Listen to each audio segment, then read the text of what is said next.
మీ business ఏదైనా మీ ఊర్లో promotion చేయాలంటే అది సుమన్ టీవీతోనే సాధ్యం. ఇప్పుడే సంప్రదించండి. Welcome to Suman TV. నేను మీ మునీంద్ర. నెల్లూరు జిల్లాతో పాటు రాష్ట్రంలో ఈ రోజు వెలువడిన ఎన్నికల ఫలితాలు తెలుగుదేశం పార్టీ శ్రేణుల్లో పండగ వాతావరణం నెలకొన్నాయి. అయితే ఈ ఫలితాలపై తెలుగుదేశం పార్టీ నెల్లూరు పార్లమెంట్ అధ్యక్షులు అజీజ్ ఏమంటున్నారు అడిగే విషయాన్ని తెలుసుకుందాం. సార్, ఈరోజు అసలు ఏంటి ఈ రోజు జరిగినటువంటి ఫలితాలు అసలు ఊహించారా మీరు? అంటే మేము ఊహించిన చెప్పే అంత ధైర్యం చేయలేదు. అంటే ప్రజలకి ఇంత కోపం ఉంటుందా, ఇంత చిత్రహింసలు పెట్టారా జగన్మోహన్ రెడ్డి గారు? వాళ్ళ బిడ్డల భవిష్యత్తుకి కనీసం హామీ ఇవ్వలేని పరిస్థితి.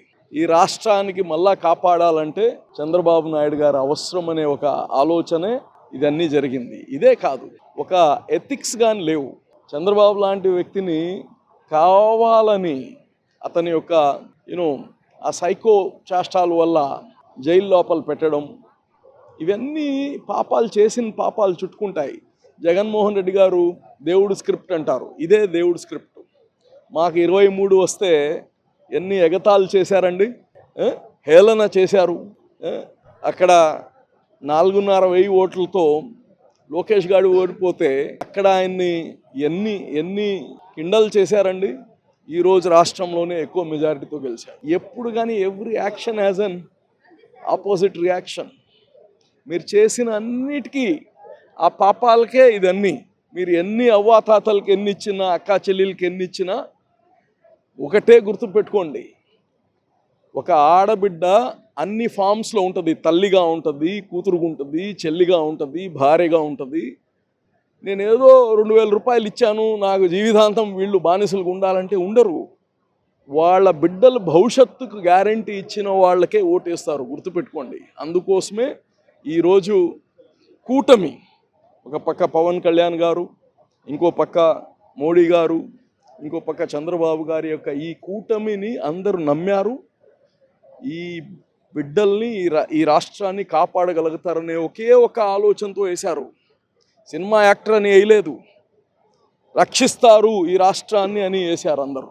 అందుకోసమే ఇంత ఊహించని సునామీ ఎందుకుందంటే ఇంత వాళ్ళ పైన ఇంత బాధ ఉంది ప్రజలకి. జగన్మోహన్ రెడ్డి 5 సంవత్సరాలు ముఖ్యమంత్రిగా పనిచేశాడు. నవరత్నాల పేరుతో దాదాపు 2,75,000 కోట్ల రూపాయలతో సంక్షేమం అందించారు.